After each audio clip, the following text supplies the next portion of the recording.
You listen to me. You listen to me. Listen to me. You listen to me closer than you've ever listened.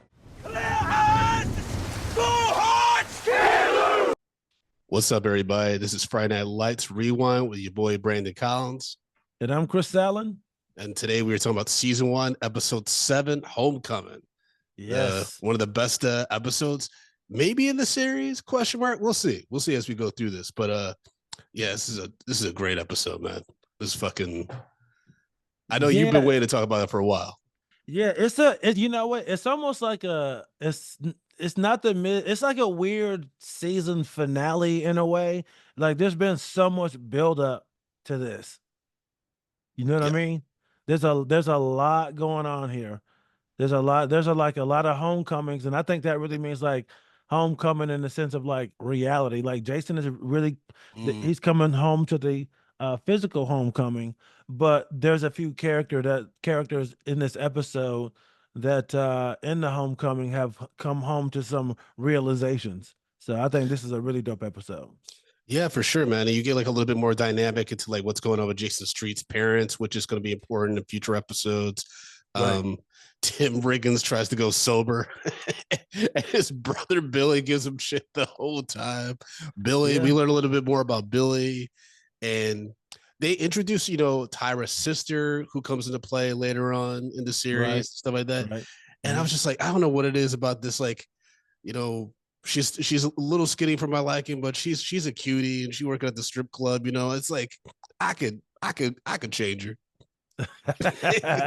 It's relatable. Yeah. You know what I'm saying? Yeah. You kind of know people, or especially like us, because you grew up in the Midwest, right? Yep. I grew up where I grew up. And I think there's something that's really relatable about these characters where like, I've seen that lady working at like a 7-Eleven. So yeah, I could help her out. Or I know a lady's, my friend's older sister looked like that and she is a stripper. And it's just like, this is a very relatable show, man, with the casting. For sure. It's also, but it's, man, when we talk about like who's on the bench for this episode, it's going to be real hard for me. Because it's between Billy, who clearly was flirting with Tyra. He knew a game she was playing, tried to organize this party. Yes, they both made out financially well, but they both were trying to fuck with Tim. By possibly fucking each other, which is not cool. I thought about that, but I was like, I don't think Billy is, I don't know. I think they did rub it in his face a little bit due to her age. Is it a little inappropriate? But I don't think he was going to do anything. You thought he was? No, I was a little worried though that I forgot that part of the plot. So I was like, shit. Because Billy is a piece of shit, and so is Tyra. So it's not above either one of them to initiate some type of affair. You know what I mean? Yeah, you're right. So I mean, since you already kind of talked about that, like that little business venture, like I was happy for them because I'm like, yo, they figured something out. And the entire show, I was just like, why did they never continue with this business model? They made so much money. Like it could have changed their lives. Yeah, I mean, I think at a certain point, I think they kind of read the audience though, because remember, like, I don't think everyone in Dillon is doing well financially. I mean, I think most people are barely getting by, even when it seems like middle class, right? I think it's like every parent in Dillon seems like they're one layoff from being financially destitute, probably. So I think that there's only so much disposable income, probably. Right. And also I think Billy starts like trying to get more focused with like helping Tim with his career and stuff like that, so that kind of checks out for future episodes. Yeah, and I will say this though, no matter how small of a town, there's always somebody with money, and it's probably some drug dealer or somebody doing something wild. But I think it also may speak to the to that small town mentality where it's just like, we made this money, we're gonna go out and spend it on all this bullshit, and then like, but they don't have the foresight to go like, yo, why can't we do this more often and grow something? Because certain people in certain environments, their mentality doesn't allow them for any bigger thinking. 100%. But I do. Okay, so here's one of the reasons why I thought Billy might make a move on Tyra, because at one point in the episode, pretty early on actually, he says to Tim about Tyra, he's like, that girl is one tall drink of water. and then tosses a beer to his brother and just like, ha, ha, ha. I was like, yo, Billy's such a piece of shit. I know, I know, I know. Uh, I mean, there's some yeah, problematic. There's just some problematic male behavior in this episode. I mean, when the scouts are watching Smash, the one dude says "nice hands," and the other scouts like "Sato's a Tijuana hooker." I was just like, well, I know. this is probably how they actually talk. So I can't even like be mad at the Yeah, language. It's just it doesn't age well. You know what I mean? nah. But I think that's the problem. Like, right, we're like, it's like I know it's not appropriate. We know that that's like not cool anymore, Oh, but damn it. at the same time, we can't deny that people talk like that. And it's like Right. you're not saying it's right, but at the same time, how do you want creatives to stay authentic to who they're representing if they're not able to be true to the voice and what they would say? You know what I mean? I 100% agree, man. I agree on that 100%, man. That's the one thing I have thought about when it comes to like these type of creative jobs. It's just like I don't want people to get so progressive to where like you're not even allowed to write a racist character or a misogynistic Yep. character or it's just Yeah. yeah. That's one of the things I've been like. I'm writing a new script right now, and Chris, I know I owe you notes on your script. By the way, folks, Chris just finished a dope pilot. I gotta give him notes on it. Um, and it's I'm always constantly like, oh, is this too far? Is this joke too mean, or is this too offensive? Blah blah blah. But I'm like, let me just write it and see what happens. Like the worst thing is like, like I give it to my wife to give me the first round of notes, and she's like, Brandon, this is like, are you trying to get canceled before you even get started? But those people are real. Exactly, and also That's the what I'm show. saying. So yeah, you have to write real people. You Yeah, know what I mean? I also Ah, started. I rewatched Ted recently because I kind of want to go with that irreverent kind of humor with my right. scripts. Hmm. And Ted has one of the funniest bits where he talks about doing Johnny Carson show, and Hmm. he's like, "Yeah, Carson thought I was Alf." And he kept mumbling anti-Semitic comments to me because he thought Alf was Jew. He was like, it was a very weird interview. That's Anyways, funny. back to Friday Night Lights. I love that they hinted at one thing. They What's that? they did so many great things, the writers' room and Peter Bird, the showrunner. So in this Hmm. episode, right, with Smash is introduced to that one kid, the white kid who claims that he's what's his name? Not Lucas, Grady. Oh, Grady Hunt. Grady Hunt. Grady Hunt's the older dude, right? Who tells him later on it's Yes. about I'm more worried Right. about your size and stuff. Who's the dude Right. that came back kind of like, oh, Lu- Lucas. Lucas Lucas, Mize. Lucas Mize. the former quarterback who Yes. claims that he's doing really well with sales, right? Right. And Yes. so coach tells like they're talking to Smash and stuff, and Right. Coach Taylor hints that he coached that kid, Lucas, on the side privately. And I was like, Right. yo, they hinted that it's like because Smash is in the scene and we know where his story goes. I was like, yo, they planted that seed so early. That coach, Damn. Yeah. that coach Yeah. privately, tutors his players if he Oh. Right. needs Oh to, if he yeah. believes in them, right? Yeah. Oh, And that's so I was like, right. oh shit. Yeah. So I was I like, oh forgot shit. And so because that's yeah, and that's why I think at the end when he damn.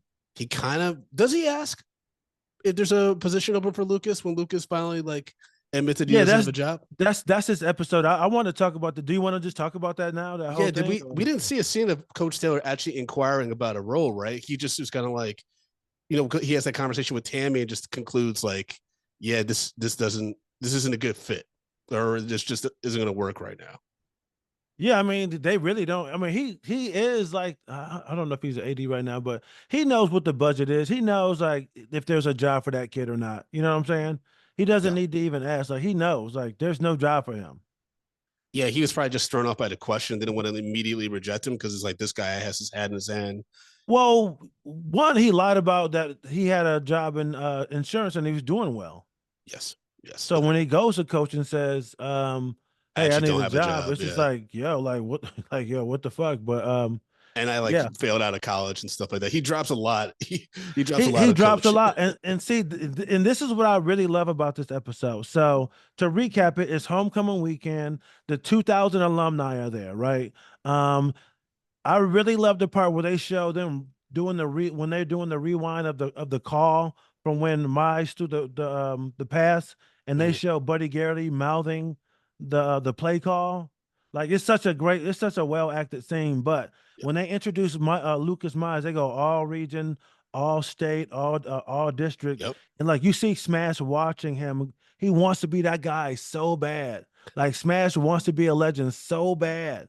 Even his sister's like, "Yo, that's gonna be you one day." And he has no idea that He Lucas has is no barely getting idea. that by, you know? Right. And it's such a great scene because like that's really how like young people look at shit. They go, "Yo, I want to be that guy so bad." But look, it's like, yo, you have no idea that this guy's life is like to older people, it's just like, yo, you can fix this, but to him, it's in shambles. And to be real, it's in shambles because it's not really what Smash ultimately wants. He don't want to be an insurance salesman. So I say all that to say, like, this kid was a fucking legend in Dylan. And then he goes to college and it's this tale of old. He gets hurt, he meets a girl, college doesn't work out. Now he ain't doing shit. He's 24 years old. You know what I'm saying? Yeah, I mean that's why like Tammy Taylor is, and like, you know, I'm in 20 like no 2025. I'm really focusing on this. Obviously, like my career and stuff like that, but I'm really gonna focus on being the best fucking husband. I'm already trying that, but I'm really gonna like start reading books and like doing the best I can to be the best fucking husband in the world. Because without my wife, man, my wife is my Tammy Taylor. Oh She keeps it man. real as fuck. She holds me down. Tammy Taylor is like straight up. She tells Eric exactly what he needs to hear, All right. and like to remind him, like, "Hey, I know you love the sport. I know you love what you're doing, but this town is sick. This town turns teens into idols. They go out and they fall flat on their faces." And I was Yeah. like, "Yo, I wrote down Tammy Taylor is the realist because that's exactly what this town does. That's why a lot of people probably stay in Dillon because they don't have to worry about the fear of being I failures know. Yep. because they could just be hometown heroes and be like, oh, he loves Dylan so much he just stuck around and Right. became, you know, X, Y, and Z business owner or like does this thing Right. because she's absolutely right. And like I've gone to college with people that thought they were hot shit for various reasons. And then like it's like you're a small fish in a big ass pond, bro. Like no one gives Right. a fuck what you did in high school.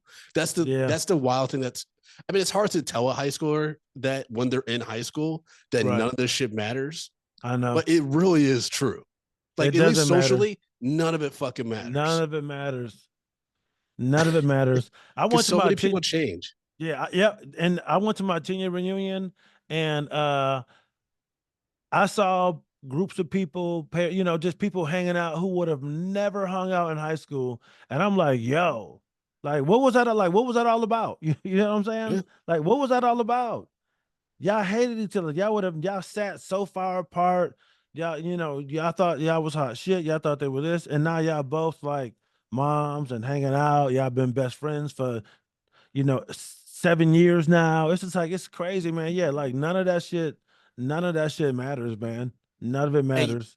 and then they don't handle stress well. They don't handle rejection well because when Lucas, you know, when Coach Taylor lets him down and says, "Hey, you Oh know, we just get," man. and Lucas starts getting ramped up, I was like, "Bro, like you do not want to burn the last bridge you have available to you." But at the same time, it showed Coach Taylor, "Hey, this is the right decision because if that's how he reacts to things that don't go Bro. his way, then I mean, I get it. Yeah. Like desperation would trying to find a job and Yeah, X, Y, yeah. and Z, but yeah, you don't come at me like that, bro. And then Coach Taylor, you know, he does the serious, like kind of silent, quietly fuming face, but he's like, "I'm sorry, I couldn't do more for you."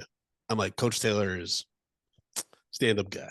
That made me so mad because I was like, yo, the sense of entitlement from this kid from with him, like you know what I'm saying? I'm like, yo, I'm him. It's just like, bro, I can't help you.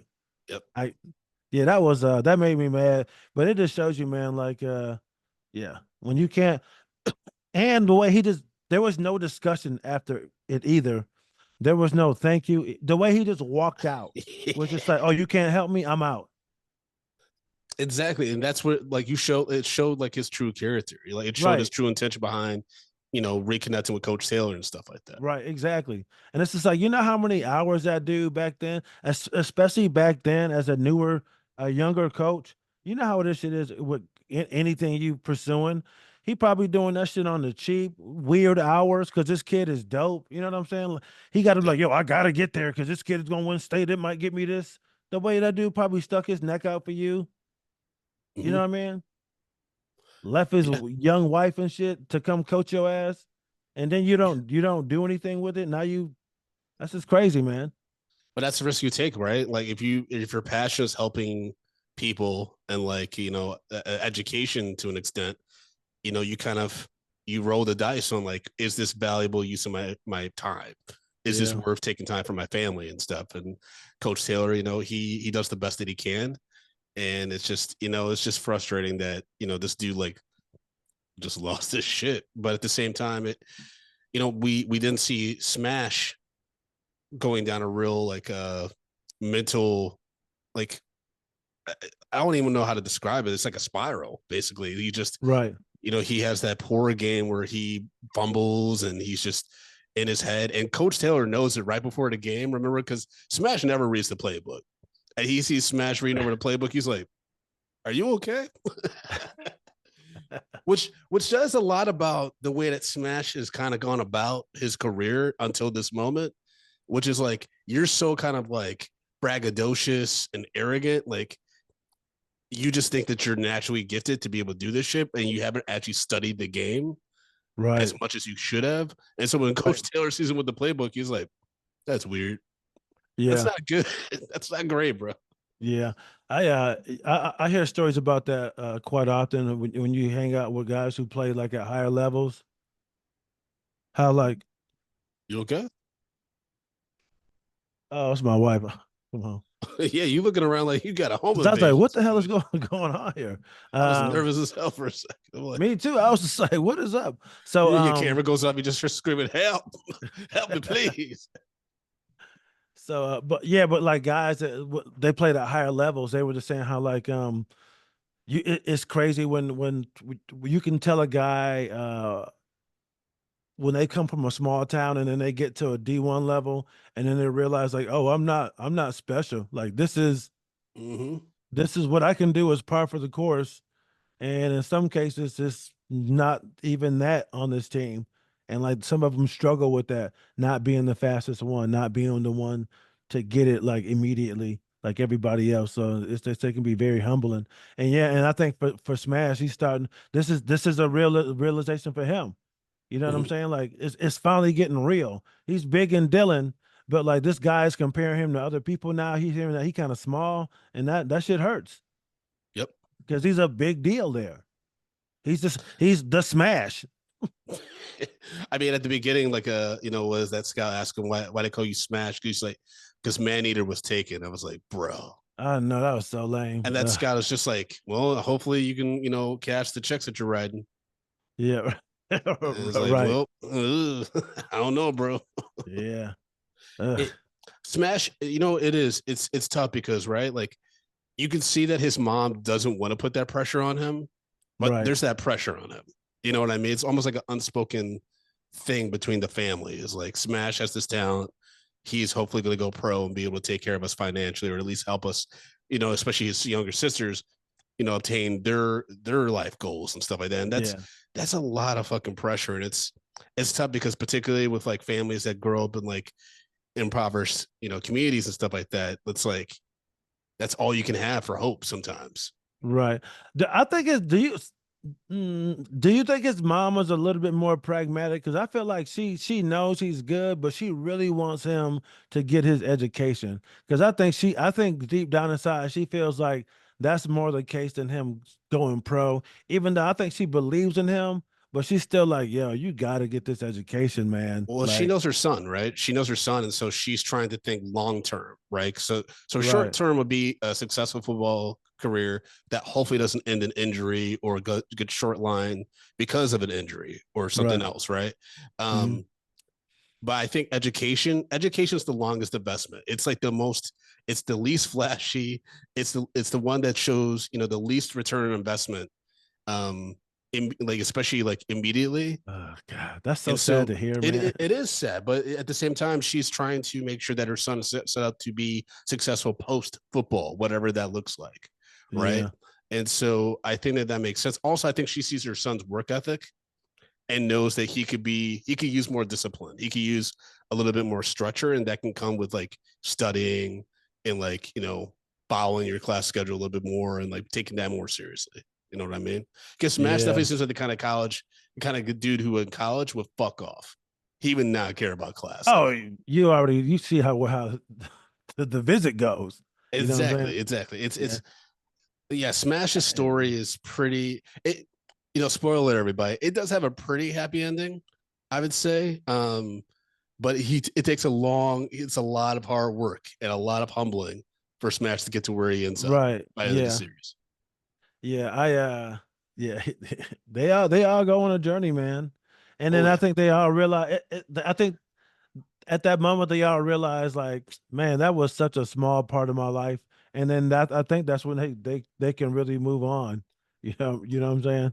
Yeah, I think that's what's beautiful about the way that they do the series and how they like bring characters in and out of the series, right? Mhm. Like that all starts in like season 2-ish. And I think they do a great job of showing where people end up. And I would say probably out of all of from what we learn about Dylan history, out of all the teams, I think that this cast, they probably all end up in the best places they could. Some people don't end up in like perfect situations, but like, given like their circumstances and what they've been given in life, Mhm. especially when it comes to Street, Smash, Saracen, things like that, I think they'll all end up in pretty good spots, or at least they're set up, to be successful. I will say, being set up for success, I gotta talk about Landry and his terrible love advice that he gives Searson. It's like the blind leaving the blind. Like he's giving Matt shit like, you gotta do this to woo the girl, blah blah blah blah blah. And it's like, Landry, you never even been on a date, bro. What are you talking I know. There was always like, yeah, I was that guy. Nah, this is what you gotta do.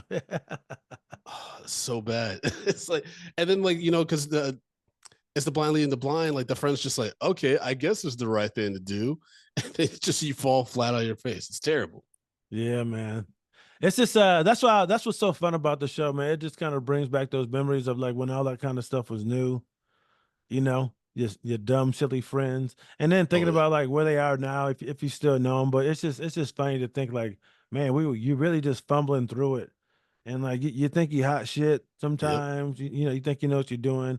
You look so dumb, so stupid, Yes. Yes. Yeah. so Yeah, man. dumb. I was thinking about that in high school, like the reason why I became pretty popular starting in junior year in high school is because I did a sketch comedy group and we did Mhm. stand up and stuff. And Right. so like we became incredibly popular, like because of our shows, right?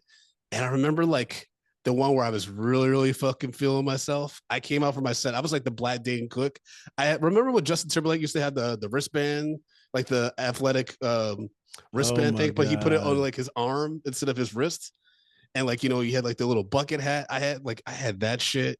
Oh I my look God. crazy, dude, but I killed. I look crazy though. And so I Oh just my like God. cringe when I think about those. I was like, why did I do But at the time, that at the that time? was Yeah, cool. At the time, it it's was cool. exactly. But it's just like, oh God, like if I recorded that and put that on a special on YouTube, the niggas would just be roasted. It'd just be nothing but roasts in the comments. Like, Man. but Ugh. that's also the reason why, like, when it comes to performing, I don't have anxiety. I get a little butterflies in my stomach before a show, especially like, if it's something like intense, like Drunk Black History. But like, I'm never scared before I go out on stage because nothing ever compares to being a junior senior in high school and you're about to perform in front of all your peers, including like the chicks you want to like, hook up with. Like you That's gotta kill. crazy. You That's have to crazy. kill. I will not have laughs on this set. That's probably the hardest audience to kill in front of is a Bro, bunch there of was one like show with this girl I was weird. in love with. I was in love with her during high school. She was sitting front row. I had no idea. I came out on stage like all ready to like applause and stuff. I see her front row. I was like, I am going to do my fucking Richard Pryor set. Like I am going to fucking murder right. Uh, Oh man. Anyways, so so what Smash starts happened? doing. Uh, Oh no, I killed. Yeah, but uh, she always had a boyfriend most of the high school, so it never. But see, one time I had a date scheduled with her was the day that I don't know if you remember. I don't know if this affected you, but it was like in 2000, the summer of 2003. no, I was There was 23. there's a huge blackout though, and then like from the Midwest to the Northeast, huge blackout. And Mm. so like like power was out. People like had like were I struggling. To get remember. gas Oh, and I shit. remember it. I was Yeah. living in Arizona at the time. Oh, okay. Yeah. So that was the day that I was supposed to take her out on the date, and I couldn't get gas for my car. I was like, ah, shit. And then like the Damn. following week, she got back with her ex boyfriend. So yeah. Damn.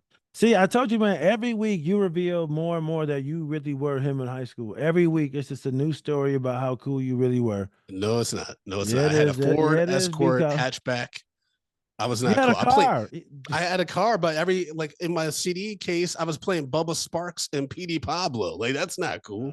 Yeah, it was. Yes, it was. I You remember the I've been picking up my boy Barry to go to school. I made a new mix, and like every mix had two songs on it: Bubba Sparks "Deliverance" and Mark Morrison "Return of the Mac." And Barry's just like, this ain't Oh a new my mix. It's God. just a recycled song, Oh, wow. Return of the Mac. bro. That's my favorite song of all time. Okay. Anytime it comes on, my boys are like, "Yo, Brandon," I'm like, "I know." I That's why I know. lip singing. I already. Wow. It doesn't matter where I'm at. If that song For comes real. on, I'm singing along. Man. Man, we were let me talking about Mize. Yeah. So like remember he comes to practice, he even like laced a couple Yep. out to smash. And I'm like, man, it's just like he's just solidifying this idea of himself being a legend to these guys. You know what Mhm. I'm saying? And it's just like they have no idea how desperate he is. And it's just sad to see. And then like seeing coach's face, like, man, like like another another one. But that's the sad thing about life. Like I worked this out in therapy a lot. When you're a storyteller, especially, or you do what we do, like you have to be observant. You have to like have a lot of thoughts and feelings about the journey of life and how it pans out for people and things like that. And that's true. The honesty is like a lot of these young athletes aren't going to make it. They're not. I think one of the realest things you could tell like a kid as a coach is like, just remember this, but like your life goes beyond this. You know what I Yeah. mean? Like, because if you make kids dedicate their life so much to football, like if you're a psychopath coach like that, and then they graduate, life isn't all about football. It isn't It's all not, about yeah. being like this cool kid. Like, there's Right. so many jocks when you go to college. There's so many fucking teams at your school that get equal amount of attention, especially if you go to Right. D1 school. Every athlete's dope. You know what I mean? Like it's Right. In their own right, their own world yeah. and realm. Yeah. No one gives a fuck. Yeah, man. And that's what I like about this episode because it shows like so many different paths. Like Jason, Jason Street. He was supposed to go to Notre Dame and do all Yep. this stuff. Injured. Here's Lucas Mize. This guy is a legend. He came, but he came back. He went. You know what I'm Oh saying? yeah. See what I'm saying? And it shows that. Oh, you know what's also interesting about that? The two Lucas and Street are two white guys, right? Hmm. And they were able to. They were on. They both had their unique paths, right? And Street was basically going to follow in the footsteps of Lucas, but probably be more successful. Then you have Smash over here comparing himself to these two dudes, and his response is, "I have to start cheating to get on that." It's a very interesting way they're kind of exploring the Smash character because he starts doing steroids at the end, right? And so it's like Right. he starts compromising himself and his values and his body to Right. get to that level. And it's just like, I don't know, there's some interesting conversations you could have about race and expectations and like a quote unquote level playing field with those different paths that these characters are taking to try to make it, Yeah. to the next level. Yeah. And I found it interesting that you say like you said that Jason was likely going to be more successful. How do we know that? You know what I'm saying? I mean, based on how Lucas just presented himself, Jason's a straight shooter, man. But I'm just saying at the time he was he was coach's Jason Street. You see what Yes, I'm but saying? yeah, He but was I think, yeah, all region, all state, all this. He won you, state. He went D1. you know why I know they're different? You know why I Okay. know they're different? And granted, like folks, we've already seen the series, so we know what happens with these characters. When Street comes back and talks to Coach Taylor about his prospects and things like that, he is dead honest with Coach Taylor. There's no pussyfooting around it. There's no That's fake career. None of that. Like that's what I'm saying. Like, I think Street is y- way more comfortable being vulnerable and open. And right, he was like that in the pilot episode. I think that's why right. everyone loved him so much, because he wore his heart on his sleeve. And that's eventually Mhm. why everyone comes to love Matt Saracen, right? Right, right. And so I do think that Street is different dude than Lucas, for sure. Yeah, okay. I'm not saying that they're not different people, but I'm saying the when I'm saying like the possibilities, the dreams were there. You know what I mean? The Yeah, accomplishments were all there. So yeah, we want Street to have been more successful, but what was the likely path?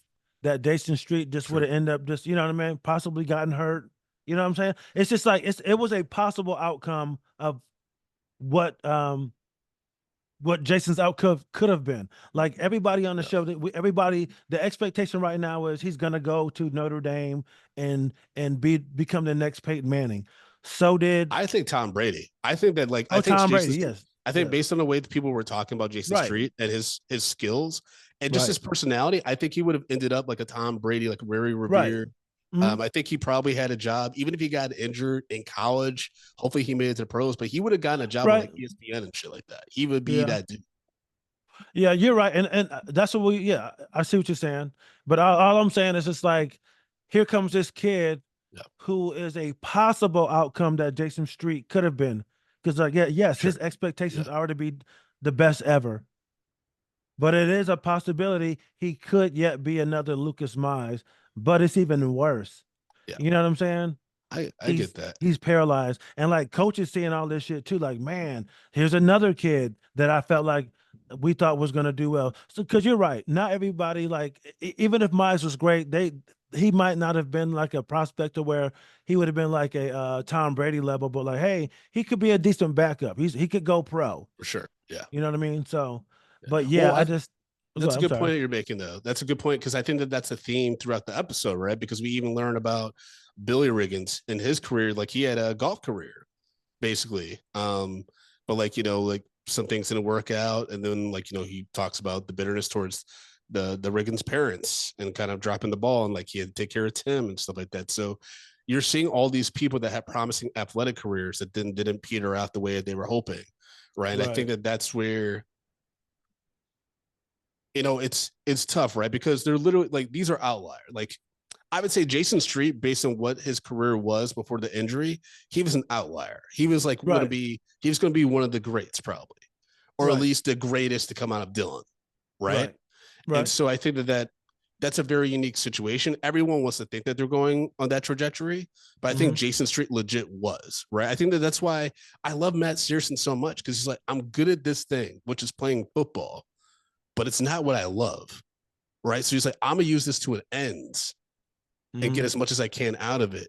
And I think that I think if more athletes kind of came at it that way, but I mean, for some of them, this literally is like their passion, like this is their life purpose, they feel and Right. stuff. But the problem with that is when you do when you're invested in something physical like football or another sport like that so much, eventually your body gives out. Like, you can't keep pushing your body to do the things that you once did. And so I think that's a torment that I would never wish on my worst enemy. Like, I'm very fortunate that things I'm passionate about, I can kind of keep doing till the day I die. Yeah, man. It's just like that's so funny you say that because a lot of young men, I can't speak for women. Uh they we want a career in athletics so bad. You know Mhm. what I mean? Yeah. And then honestly, like if you're really honest about it and you really watch sports, once you hit your mid 20s, you realize like, yo, most of that shit is over for 95%, 98% of us. You know, like it's over. 100%. Because you've even at that point when you're 25, even the best guy, the Smash Williams you've seen in your high school, or the dude who was the best basketball player, you've seen most of those dudes not do anything. You know what I'm saying? Yeah. Yeah. I You mean, you might I see can't even one tell. make it to the league. You might, one or two make it to the league. But even when they make it pro, because it's like, oh, I knew him, you realize like, oh shit, it's really hard to be like an NFL all-star. You start to realize like, oh, the average play person stays in the NFL for like maybe 3 to 5 seasons, if that, Yeah, and it's that's over, and you're not rich.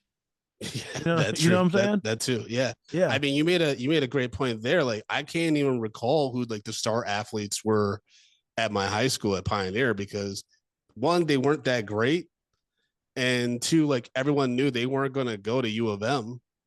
I Right. mean, there might have been some that went from Ann Arbor, like public high schools, but you don't know their names. I can tell you, like I for sure know no one from my class is a successful football player. At least to my knowledge, I could How be do you wrong with know? that. I'm 38. And, I and would even I and would the have things, recognized the name. yeah, Like if someone was even if they were, they're all done. You know what I'm saying? That's so sure. funny Yeah. that we're talking about that because when and doing this episode, it's 2006, right? The 2000 alumni are back, and I'm like, man, I was like, this is crazy. I go, this is kind of what people talk about what old school football was like. This is high school. 2006 was quote unquote the tough days and shit like that. And I'm like, okay, if this was real, I go, even if anybody went pro, they're all done with football right now. Like it's all over for everybody at this point. Yep. You know what I mean? Of Even course. for that last guy who made it to the NFL, they're in it. It's done. That's crazy. Like it's finally over for that 2006 Dylan team. Yeah. I mean, that's absolutely true. I think that You it'd be know, it's interesting. It'd a be weird interesting to thought. see if But the new series kind of touches on where some of these, just like maybe in passing, like you got to listen real closely to like a news story or see a host for like an ESPN talk show, and maybe you mhm, see like Smash there, or you see Riggins pop up. You know what I mean? Like right. it could be interesting. They do something like that just to show us a glimpse of where these folks are. Yeah. But yeah, It this would should. be yeah. Sorry. It would be interesting to see if one of these dudes like ended up like just kind of a local booster or a coach, or I could see them doing a thing with Tim where like he's still around town, he's a legend, but he doesn't want to talk about it. He used to be in jail. People don't trust him, but they really want him to coach. And they finally because Well, how now he about can this? How uh-oh, about this? Because we uh-oh. because we know where the last season goes. Billy Riggins is head coach. Yeah, And there would be a lot of pressure on him for that because yeah. he's a Riggins. Mhm. He's kind of gotten his life together, hopefully. Yeah. Um, Let's write and it. there's a lot of baggage. He knows all the baggage that comes with being the Dillon's head football He coach. does. He does. He does. Yeah. So I don't know. I mean, he's almost the actor's almost 50. That And would be perfect. but it depends on how long after the series ended that this would take place, because we're looking at like 10, we're looking at 15 years later, right? If they It keep would like be in real yeah. time. It would, I think it would be perfect because Okay. they could make up a timeline. He's older now. Riggins is they could make up the timeline to match his age. He's got some credibility behind him. Because like I mean, do you want to see everybody like do you want to see him gaining the trust of the town, or would you like to come in like, hey, head coach Billy Riggins, 3-time state winner, and his brother, old school, is getting out of jail. What is he gonna do? And he has a hell of a team. Well, it's interesting because I think I don't remember, Billy could have a son who's about to start playing football, Oh and he's the head yeah. coach, and it's about him trying to keep his son. Maybe his son's like arrogant like a Smash, Ooh, or streets maybe boy. or maybe like there's so many interesting things they could do to keep it connected to the original series that could the only I wouldn't want Tim Riggins involved, or I wouldn't want him beyond like a cameo here and there, because just not saying Taylor Kitsch is pretty solid. I saw like what he could do as an actor in True Detective Hmm. season 2, but I don't think he has enough to be able to carry this series. I think that the actor that plays Billy, Derek Phillips, would be hungry enough to make it worth being number one on the call sheet, where he would like this would be this would be the ultimate job for him as an actor. I think I'm just speculating. I don't know the man, but I think he would kill it because he would know how much is weighing, like how much he's carrying on his shoulders to make this show as great as it can possibly be. Let's get him on the phone. That's Derek, a great if you idea. listen, please hit us up. We would love to talk to you. That's a great idea. Man. We would love to talk to you. I like the idea of Tim being on the show, but him coming on as a coach, that would be something that would be slow rolled. Well, he's also so slow in general, the way he talks, and like, you know, he's like, Prison's changed him. He's not the same guy. This is true. He's not even the same actor. But Prison changed him in a way where it's like, well, this because it just made Tim angrier. You know what I mean? Like, if you get the Hulk more anger and gamma rays, I don't know if that's necessarily a better thing. You know what I mean? But I did write down Clear Eyes, Full Hearts. Well, Clear Eyes specifically doesn't really work when you have Tim on your team, right? When you don't have sober Tim on your team, Clear Eyes ain't a thing. But Steve, okay, I'm glad you brought that up because, like I said, a lot of homecomings and realizations, and Tim realized, like, yo, the alcohol, me behaving like this, he's running from his responsibilities. He realized, like, yo, that's holding him back. And I think that he had a great game, and Smash was all, you know, ready to show Grady Hunt he was him, and he was that guy. And here's Tim Riggins, also a guy who really doesn't even want it either. You know what I'm saying? Sorensen wants it, but he don't want it. You know what I'm saying? Yeah, 100%. He doesn't want a career in football, and Tim is just talented, but he doesn't care about anything. Well, you know what the interesting thing is about when we think about Street and Searson versus Smash and Riggins. Smash and Riggins, I think, have natural talent that gives them the arrogance to think that they don't have to practice, that they don't have to do all the hard work that they see the lower talented people around them have to do, right? Right. Whereas Street and Searson, they have natural talent, but they're also like, I got to do the work to make sure I'm as best as I can be. Because when you stay ready, you don't have to get ready. And that was the issue with Smash, is that he then suddenly found himself having to get ready for the game, and he got in his own head and fucked up. Right, exactly. Right, and Tim just wants to hurt people. Right, so when he that could be like physically, like, I'm knocking you the fuck down, or I'm gonna beat you at the scoreboard. Like Tim is just like, tell me where to go. I'm a fucking gorilla. Just like, I'm just trying to beat people up. Right, you know what I mean? Yeah, and it just shows you, like, those are the different types of personalities and motivations that these coaches are dealing with, and like learning how to recognizing that and learning how to steer that into the positive directions and shit like that. You know what I'm saying? So, yeah, man. Taylor sees Smash spiraling, man. He's like, read the blocks, hit the gaps, and Smash is like, yeah, I can't get, you know, they know what I'm doing. And it's like, you just watching Smash just fucking fall apart. Yeah, he got in his head. Like Mize opened Smash's eyes to a different level of football that, like, Smash had talked about and thought about, but he really didn't, like, he hadn't experienced it. And then hearing about this list, like, it became real. Honestly, man, it's just like it's like what comedy, like, it's like you do all these coffee house shows, bar shows, even like some club stuff. But then, like, you go to the Cellar or some big comedy club, and you see, like, all the people that you see on podcasts and on TV and shit like that, and it's a different level. It's a different level. It becomes very real, especially if one of those people are like, yo, you want me to open for you? And then you get an email from their manager, and it's just like, oh my God, you know, it's just like, it takes it to another level. And for some people, honestly, like some people fold.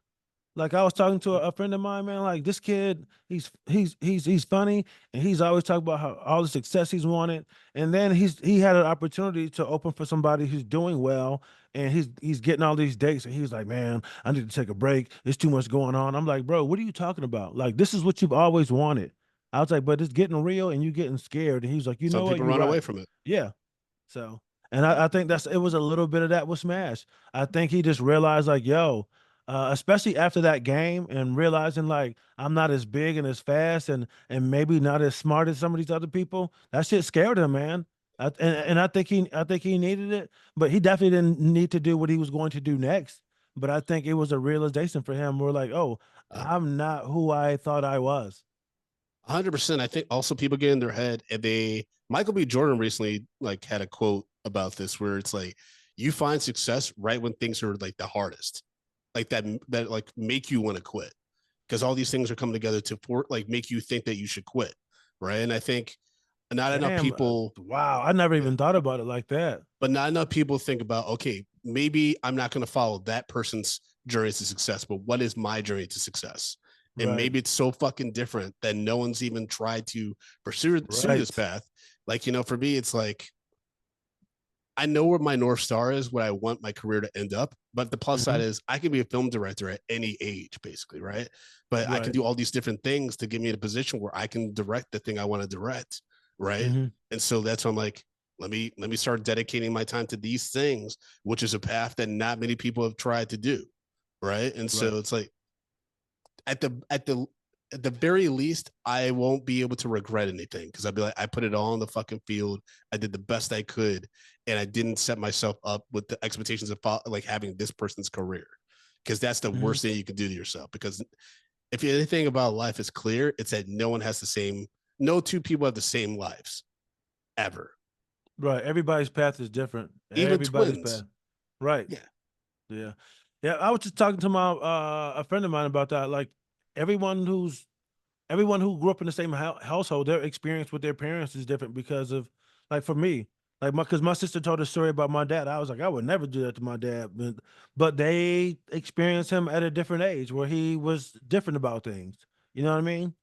And then they would tell me stuff about my 100%. mom. And I was like, really, mommy was like that? They were like, yeah. And I go, oh, well, it's different. Like my dad was raising a black boy in the 90s. So he was with he treated me a certain way. He was raising daughters in the early 2000s a little bit different. And my mom Yeah, was raising teenage daughters. So it's just like it's all about perspective and timing. 100%. Yeah, man.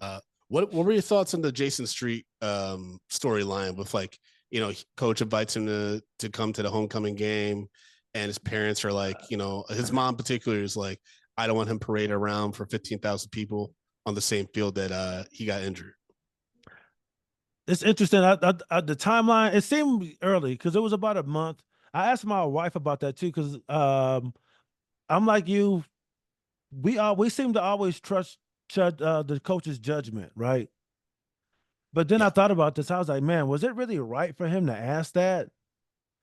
But Mm, then when I went back, because I had to rewatch that scene, and he was going as the liaison for everyone at the school. So like they wanted to ask, well, he was like, yo, let me talk to him. Because even I think coach was even like, yo, because he even said it's up to you. I would like for you to be there, but it's really ultimately it's up to you. yeah. Um and I talked to my wife about this. I felt like if man, it's a tough call. It's a tough call. And I would say if the doctor said it was okay and they wanted to go, but I definitely would not make my child go to some shit like that if they didn't want to go. Yeah, I've been walked through as many of the pros and cons with my son as possible, just to make sure they're making the best Right, decision based on the information that he knows and the information that we know as his right. parents. I think they sent Coach Taylor one because they were probably the school was probably hoping he would say yes. But I Yeah. think Coach Taylor would go because he knows that he might be the only person or one of the few people of authority in his life that Jason Street would say no to if he didn't feel comfortable. Like I think that Oh, I Street would never thought be about I think that. Street would be vulnerable enough to be like, Coach, Damn. I can't, I don't think I could do it. And because Coach Taylor would have been to be like, all Damn. right, bet. Let me figure out a way to spin this where it doesn't make you seem weak or Oh, whatever the fuck to, the Dylan Panthers crowd and damn. players. You know what I mean? That's perspective because mine was a little more like I was like, man, it seemed a little manipulative to send him, but that's a great way to look at that. You're right about that. Because with his mom, it would It be could like, I also be don't both, Chris. no, but I think yours is better. I think that's better, man. I think that's a better way to look at that shit. Cause mine is from a negative place, but that's a more mature way. Now, the school's intentions, I'm not sure, but I think at least Of course. coach knows. Because coach will be like, you know what? I don't want the school doing. I know that Jason will tell me the truth. And if his parents are cool, they will go, you know what? If the dad's like, yo, let coach talk to him, because you're right, because he's not gonna lie to the coach. And I think coach knows he can tell him how he feels, but he's also not gonna he's not gonna push him either way. I think that is the better way to look at that, man. That's great. That's a great point of view. Damn. Shit, I'm so mad. You know how people come up with a bit, you like, oh, I wish I had that bit. I wish I had that take. That's a great take. I Fuck. mean, yeah, I mean, that's just my interpretation of it. Street does eventually, he does decide to go to the homecoming game, even though at this point, he's talked to Herc, the other dude in his facility, about, his speculation that Lila and Tim are having an affair. And but he still goes, and the team and the town, like, it's a very emotional moment. It is, man. The music kicks in, that Yeah. and it's just it's because you can't imagine what the mixed emotions that Street must have during that. And I think that again, I'm blanking on the gentleman's name. Scott Porter did a fantastic job, portraying those different emotions as he rolls onto the field and Tim's pushing him, and it just had to be really overwhelming and a lot. Yeah. Yep. Hell yeah, because it's reminding you of everything that you had and everything that you don't have anymore. I know, and like where you lost it, and where you're returning to the scene of the crime. 100%. Oh man, god damn, what a mind fuck. He's 17. I know, man. That's a lot when you really think about it. Hey, the place where all your hopes and dreams were coming true, where you became a legend, where yeah, and also the place where you lost your legs. Come on, man, let's have it. Let's will you out here, and we'll all stand up and clap for you and cry, and then we'll play football, and then you can you can shake people's hands and be talked down to for the next 3 hours. How about that? Yep. God damn it. That's the life, man. Yeah, you can hear people say they wish you were out there for the next 3 Oh hours. God, yeah. Oh my God. Especially if they had lost. Oh man. Yeah. Man alive. That would have been like, let's remind all the people what kind of season they could have had with Street play. Yeah. Like that would have fucked. That would have been so fun. This ain't funny, but it's funny. Like, what if they wanted him to go out there and throw like a ceremonial pass, and he had to like pick? Oh my God! And this is like, this is before he's fully like trained up to be able to do the rugby stuff. He had an episode before that, so that would have been. I mean, his doctors probably would have advised against that. That'd be so wrong to do to him, but he just like he does it, but then he goes immediately slack because he's all fucked up now. The stadium just has to reckon with that. They just have to deal with like seeing him fall apart again. Oh my God, that's so mean, but that'd be so funny. But, speaking of people being mean and stuff like that, let's start doing our ratings for this episode. So folks, we do on the bench recommendations, which are characters that are despicable or do some really foul shit, and we bench them. We put them on the bench. It could also be the actors. If we feel like a performance was just so egregious, we're like, yo, you benched. But so for episode 7, Chris, who was on the bench for you? Well, I want to bench Smash for being just for being a bitch. Okay. I don't like him. I don't these one-off characters. I don't like benching them, but I would also bench Mize too for just the way he was doing Coach. And the way he lied to him, and then kind of put this pressure on him to like get him a job and shit, and then walking off, being mad, disrespectful. I didn't like that. What about you? Yeah, I'm gonna go with Lucas Myers as well. I did not care for that behavior. At first, he is trying to pretend like everything's good, and I can see you doing that because you don't know how to be real about your actual situation, and you can probably find it very embarrassing, especially given the way that you left Dylan and like how revered you were. But yeah, when you go from like completely like just, hey coach, everything I just said was bullshit, I need a job, and then the coach like comes back to you and is like, hey, unfortunately it's just not the time, it's not working out, and you kind of like lose your shit. Nah, man, nah, because you're showing me why you're not successful. At the end of the day, like if someone is really like up against the ropes and like begging someone for a job, like I get it, the job market is really, really hard. Mhm.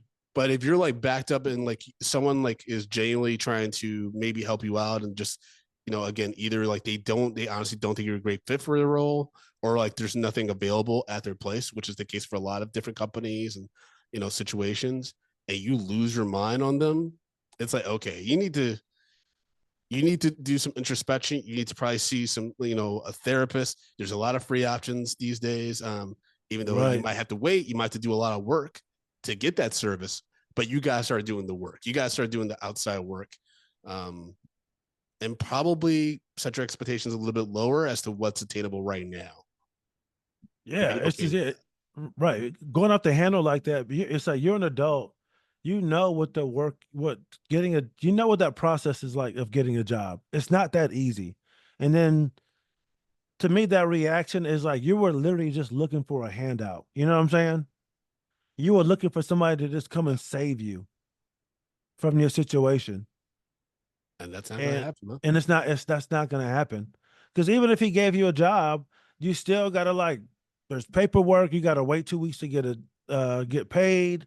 You gotta find somewhere to stay. You know what I'm saying? So it's not Yeah. like oh, you got a job, here's 5 grand in the bank, magically here's an apartment and a car, and all your bills up to date. It's like, nah, man, it's still a process. Yep. This is Oh, crazy, man. Hate it. all Yeah, right. that guy. So those are our on the bench recommendations. So now we go to MVP character, and this is separate from our game ball for performance, which goes to an actor or actress that killed that shit for this episode. But our MVP character for episode 7, Homecoming. What was yours, Chris? I'm going with Street, man. Okay.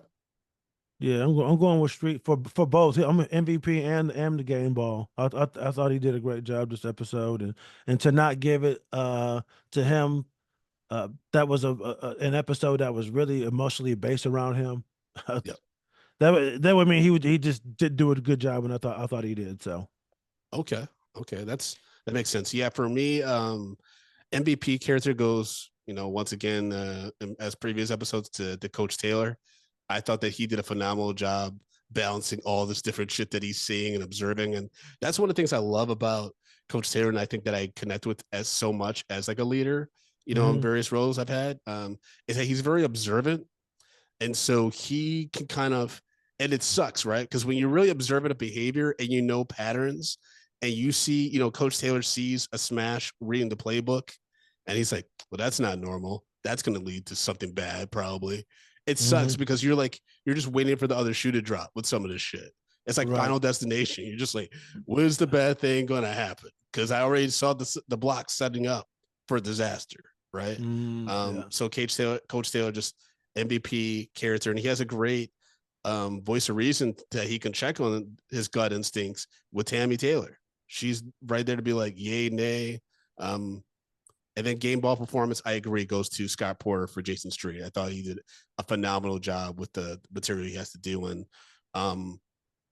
it's interesting because I haven't really seen him in the stuff I have seen Scott Porter in since Friday Night Lights, him have to Yeah. I have pull on these emotional skills that he has as an actor Mhm.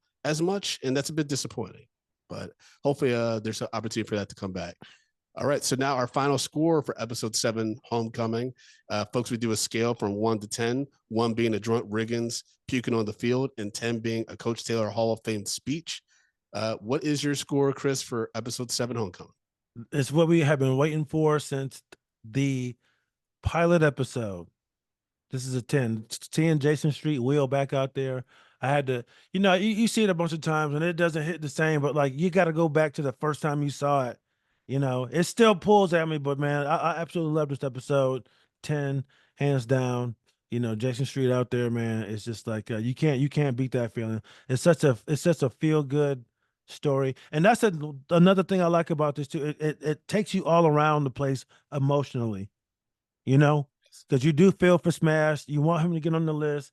You mad at the guy for lying to Coach Taylor, but ultimately, Jason Street gets wheeled out there. So it's just a lot of emotion, and it's one of my favorite. They make all that money. It's a great episode. I love it.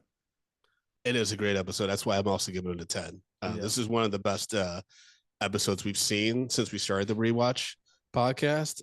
This might be second best after the pilot. This is phenomenal. Really great stuff. So yeah, that's our score for episode 7, season 1, Homecoming. And Chris, tell the people how they can follow you, bro, and keep up with your stuff. You can follow me on anything at Chris Allen Comedy on all things social media. Check out my other podcast, The New OGs, on YouTube. It's fun. Yeah, and watch my special. Gotta be honest, on YouTube now. All right. And folks, you can follow me at Frodo_Blackens on Instagram and Threads, FrodoBlackens.com for all my show dates, which include live Drunk Black Histories. Going to be hitting up West Coast, East Coast, Midwest. So get those tickets ASAP Rocky. And you can follow my other podcast, Medium Popcorn, on all the podcast apps and stuff. We watch movies and talk shit. And so, yeah, that's been another episode of Friday Night Lights Rewind. We'll see you on the field next Friday. Yeah, your eyes.